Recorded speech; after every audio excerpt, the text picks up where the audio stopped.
Imagine starting 2025 with a new version of you, leaving behind everything that held you back, the choices that no longer make sense, and the excuses that trapped you in a cycle.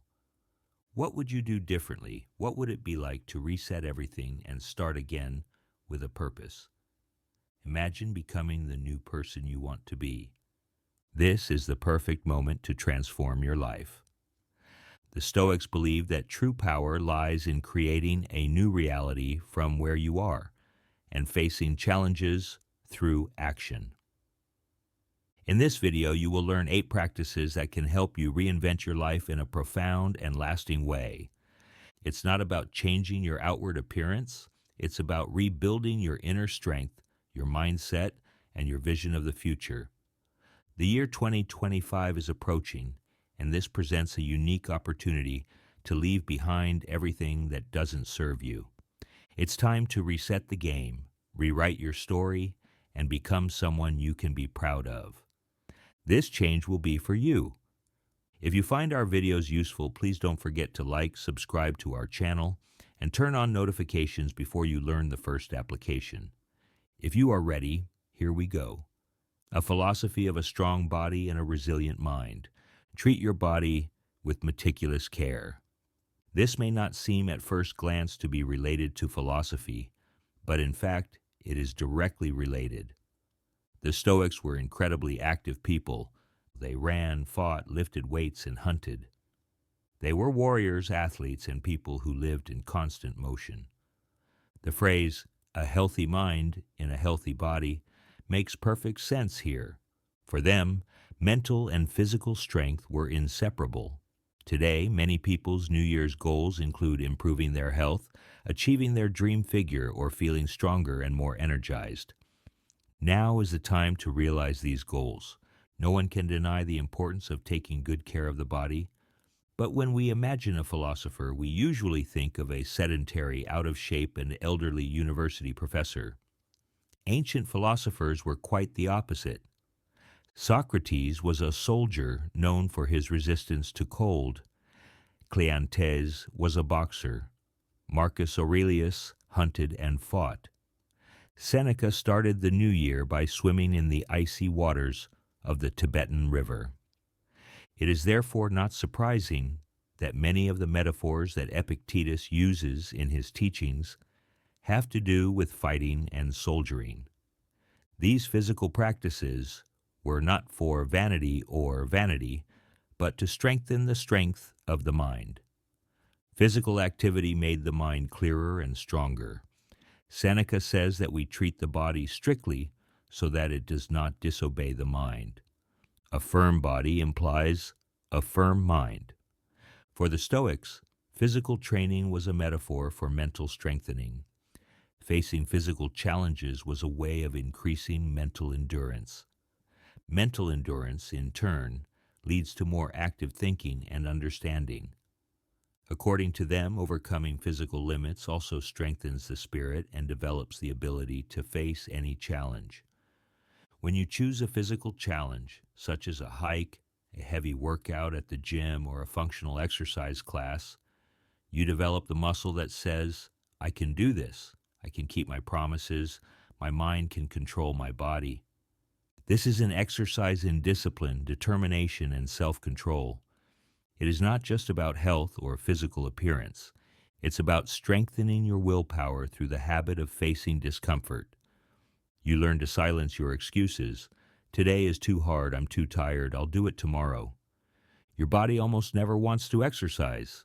It will always put you on the back foot in this situation. We tend to stay in inertia, and we need to push ourselves to take action. But when you get off the couch and decide to do more than what your mind wants at that moment, you gain energy, and you can use that energy for the rest of the day. This allows you to face life stronger and clearer.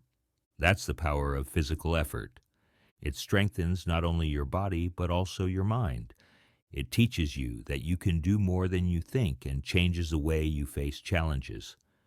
You become more balanced, more resilient, and more confident. So when setting your goals, choose activities that not only exercise your body, but also nurture your inner strength. Exercising your body means exercising and changing your mind. As you overcome physical challenges, you develop your willpower, build a stronger mind, and a more unshakable spirit. 2. Concentration.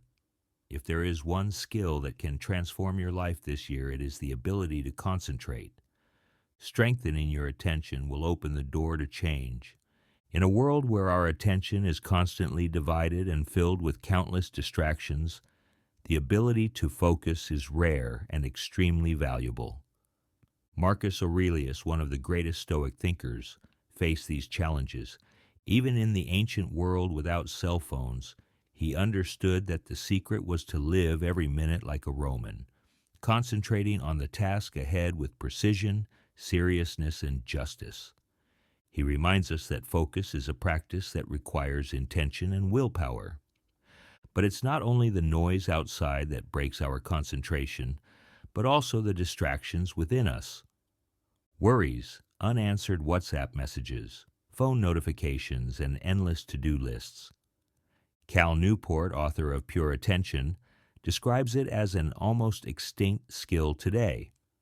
According to him, the greatest achievements, peak performance moments, and major breakthroughs are born from periods of deep and sustained focus. Being able to concentrate will seriously affect your journey. Stoic philosophy provides a powerful example of how to develop this skill. Seneca, who lived in Rome in a house filled with constant noise from the streets and neighbors, wrote a letter to a friend describing how he strengthened his nerves against outside distractions. I force my mind to concentrate and prevent it from drifting to things outside. The environment may be noisy and chaotic, but as long as the mind remains calm, there is no real disturbance. This expression indicates a high level of self-control, but this is not a spontaneous quality. It is a skill developed through patience and discipline. Daily written meditation, contemplation, and the habit of disconnecting from the outside world are necessary to strengthen this skill. As Seneca says, true peace comes when no noise reaches you and no words distract you from your inner self. Of course, no one is perfect in this regard, neither you nor me. The goal is not to be perfect, but to make progress. The progress we make will be the beginning of our change. Seneca's example teaches us that even in the midst of external chaos, it is possible not to let any emotion, noise, or external circumstance distract us from the present moment. Marcus Aurelius also emphasizes the need to focus on what really matters. One of the most valuable skills to develop this year is this ability to be present where and when you are. This presence allows you to understand and live each moment. This practice can transform the way you live every moment of your life. Commit yourself to developing this skill. For the next few days, practice the teachings of the Stoic masters. Focus on what is at hand and live fully in the moment. From now on, you will start to train your concentration in everything you do. 3. Have a mentor. Marcus Aurelius was a philosopher as well as a soldier who led the Roman army in battle. In one of his rare writings about soldiering, he says in Meditations, "Like a soldier running into a wall, you have a mission to accomplish. If you are wounded, you will need a companion to help you get up." This quote has a deep meaning and reminds us that there is no shame in needing help. The person or situation that helps us does not weaken us, but strengthens us. This is natural and expected.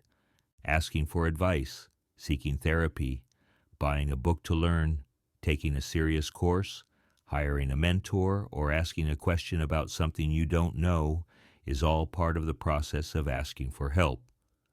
Asking for help often makes us feel inadequate. But interestingly, when others ask us for help, we don't judge them.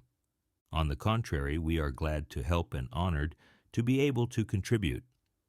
It's about feeling weak when we ask for help and strong when we help. But this thinking is completely wrong.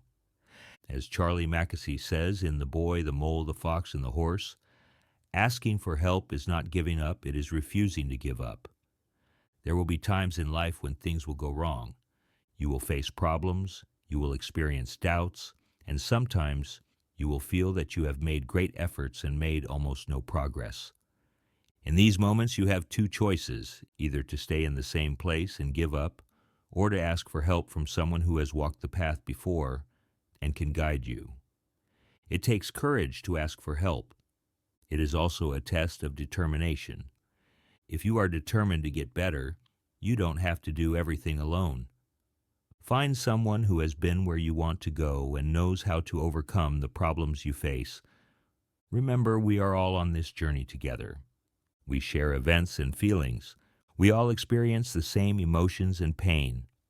It is common to feel alone in difficult times and to think that no one can understand similar challenges. But the truth is that many more people than we realize are struggling with the same challenges. Recognizing this human connection reminds us that we are not alone. It gives us comfort, and as we share our experiences or seek support, we realize that our struggles are universal. It is precisely this sharing that empowers us and helps us move forward. 4. Change your attitude. You need to change your mind, not your location. Your mind is always with you, because wherever you go, your will follows you. This saying of Seneca is a powerful lesson. We often think that our problems are in the environment, people, or circumstances. But the real source of difficulties lies in something we carry with us, our mind and our attitudes. Think of a practical example. Someone decides to move to a new house and expects the new address to bring more peace, order, and happiness. But after the move, chaos and disorder persist. Why?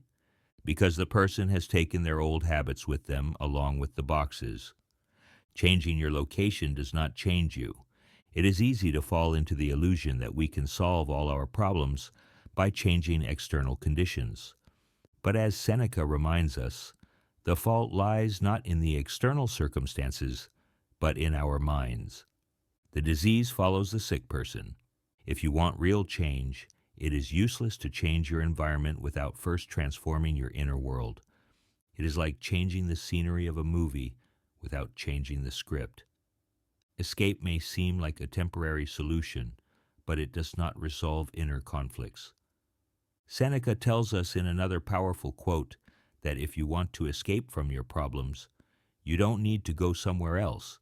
You need to become someone else. This does not mean abandoning your essence, but reshaping your mindset and attitudes. It is an invitation to have the courage to look within and face what needs to be fixed. It is uncomfortable to admit that the problem is within us, but it is the most realistic. But it is much easier to blame work, family, or external circumstances. But accepting this reality is also liberating because it gives us back our power. If we are part of the problem, we can be part of the solution. Stoicism teaches us that true power lies in taking responsibility for our lives.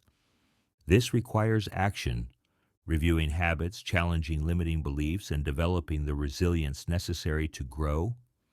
Taking action means facing change head-on, even when it is uncomfortable. Progress happens in small, consistent steps. To run away is to postpone facing ourselves through social media, overwork, or other escapes. Seneca believed that happiness and inner peace come not from external circumstances, but from the courage to face our fears and grow.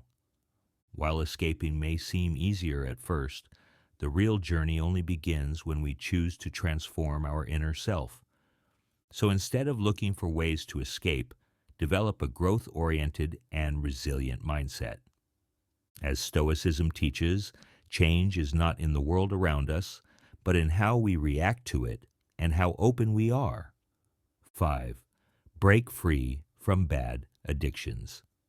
In his Stoic wisdom, Seneca challenges us with a powerful thought. Show me a man who is not a slave.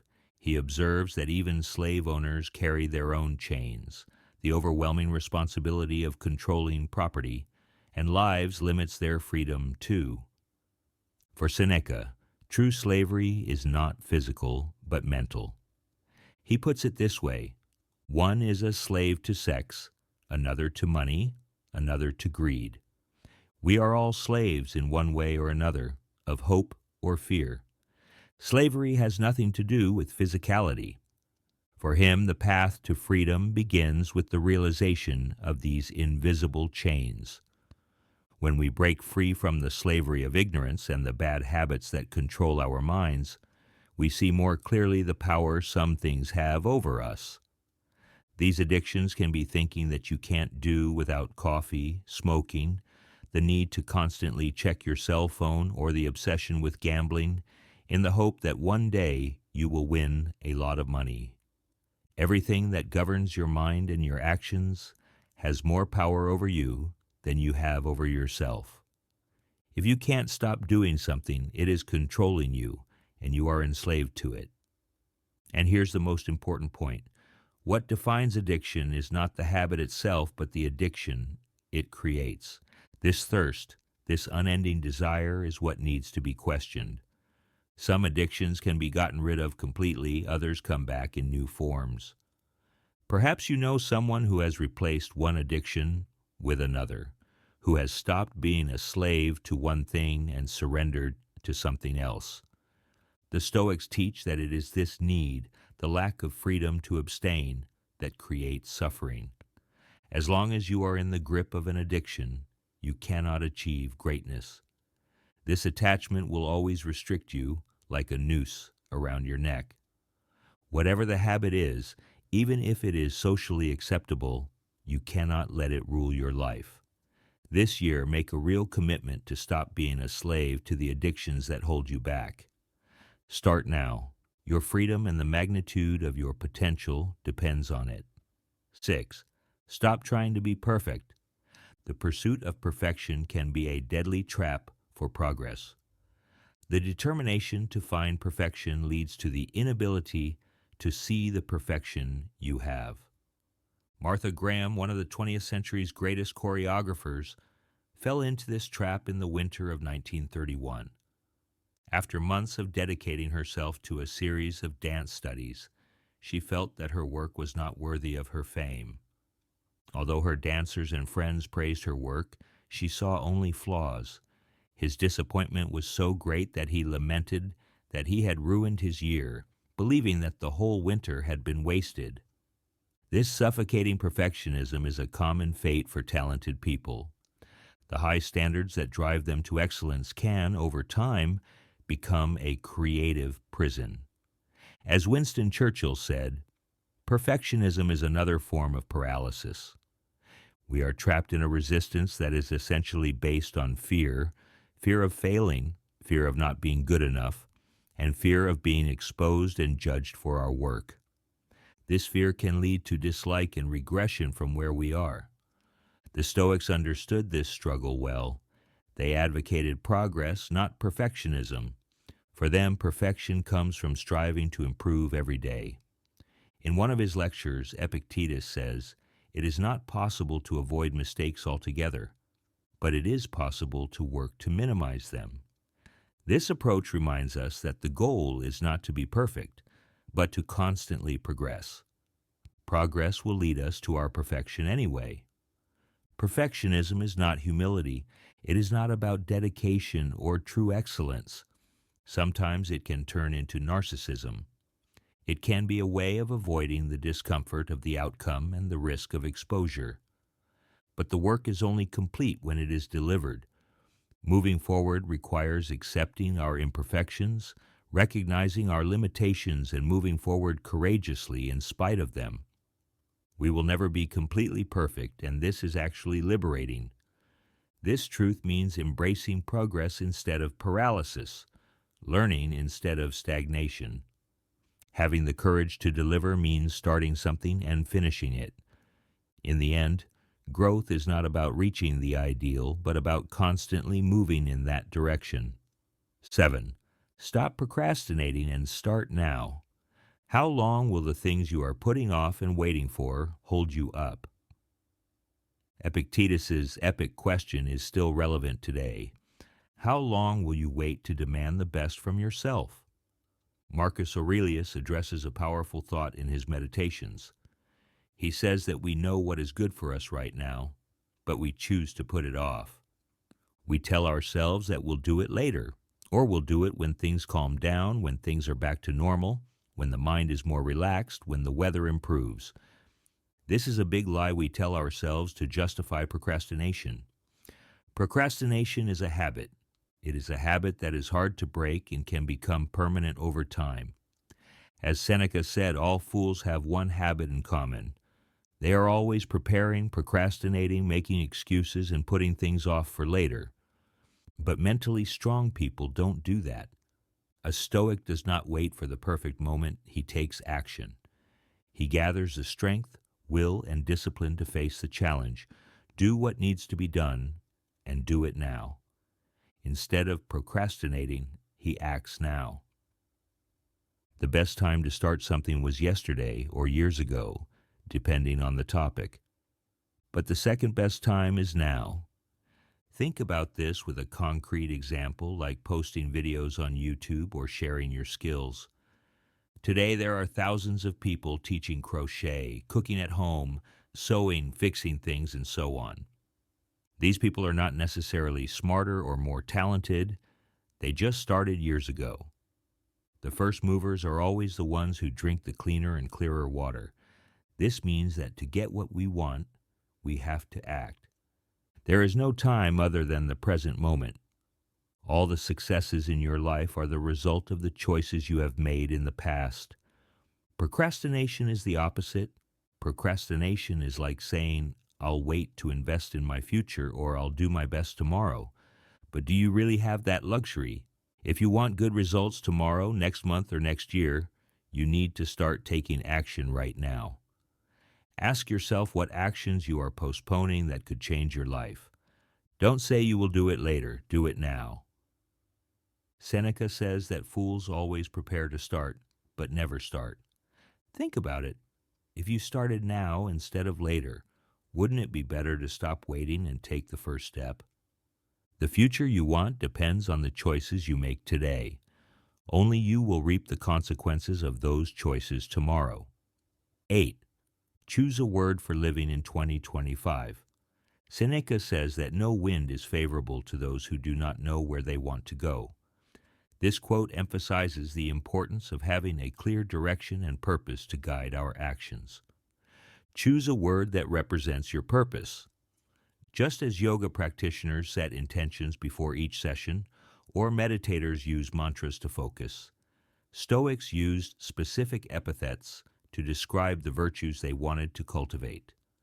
Marcus Aurelius, for example, tried to be honest, humble, direct, and cooperative. This practice is a powerful way to align your thoughts, decisions, and actions to a particular principle. Why choose a word? Choosing a word for the year is like aiming at a star in the sky. In moments of chaos, myriad choices and challenges, this word acts as an anchor that gives you clarity and purpose. For example, if your life feels empty or meaningless, you can choose the word more to bring more intensity and meaning to your days. By focusing on richer experiences, more moments with loved ones, and inspiring projects, you can incorporate the things that really matter into your life. More joy, more fulfillment, and a fuller life. My word of choice is moderation. I decided to seek balance as my guide in life, to avoid extremes and to be more conscious in everything I do. Instead of acting on impulse, I began to carefully consider each choice and prioritize what is truly important. This practice taught me moderation and patience. It allowed me to find harmony in my actions and helped me develop a sense of peace and well-being that I previously believed could only happen in the lives of others. How you find your word, think about who you want to be, and the challenges you expect to face in this new year. Here are some suggestions. Generosity, for those who want to develop a kind and giving spirit. Courage, for those who want to face your fears and grow.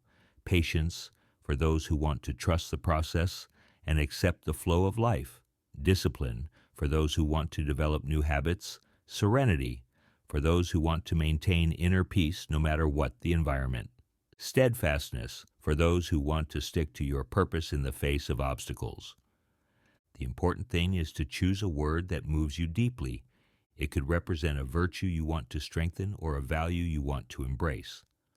Once you have chosen your word, write it down, make it the wallpaper of your cell phone, write it on your alarm clock, or use it as your password. The goal is to remember your word and remember why you struggle every day. The word you choose should guide your decisions, align your actions with your values, and return you to your best self. Live with a purpose in 2025. Choose your word and let it be your pole star that carries you into a more harmonious and meaningful year. Don't forget to comment if you made it this far. Thank you for watching.